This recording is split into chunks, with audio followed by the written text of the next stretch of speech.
मुक्कामाला यायचं. ते TV9च्या माध्यमातून जाहीरपणानं मराठा समाजाला मी सांगतोय की 23 तारखेला मुक्कामी सण आहे. त्या दिवशी सण फिन सगळं बाजूला राहून द्या. काय सण काय पोळ्या खाता पोळ्या खाय भजे खाय इकडे पोरं लागले मारायला आपले. त्यामुळं ते सण आहे त्या दिवशी आणि पण रविवारी म्हणून आपण ते घेतलेलं आणि सकाळी 10ला घेतो. सणाला जायचं असलं तरी लोक 2 वाजेपर्यंत आपण रिकामे करणार आहेत आपण आपल्या गावाकडे. आणि लांबच्या जिल्ह्यातले जे मराठा बांधव आहेत त्यांनी मुक्कामीच यायचं. कारण तिकडं ग्राउंडवर आपण जिथं सभा झाली होती तिथंच मंडप टाकतोय आपण. त्या मंडपमध्ये रात्री झोपायची व्यवस्था राहणार आहे. उन्हाळा आहे का थंडी वाजायचं काम नाही काय नाही. तिथं पाण्याचे टँकर ते सगळी व्यवस्था करून ठेवणार आहेत आम्ही सुद्धा जेवणाची सुद्धा. त्यामुळे कोणाला काही अडचण येणार नाही. सगळ्यांनी मराठा समाजानं ताकदीनं प्रमुख लोकांनी सगळ्यांनी यावं. ज्यांना शक्य आहे त्यांनी सगळ्यांनी यावं. आता मात्र निर्णायक बैठक घ्यायची. निर्णायक बैठक घ्यायची.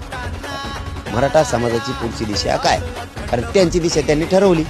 सगळ्या स्वाऱ्यांची अंमलबजावणी दिली नाही, गुन्हे मागे घेतले नाही, आचारसंहिता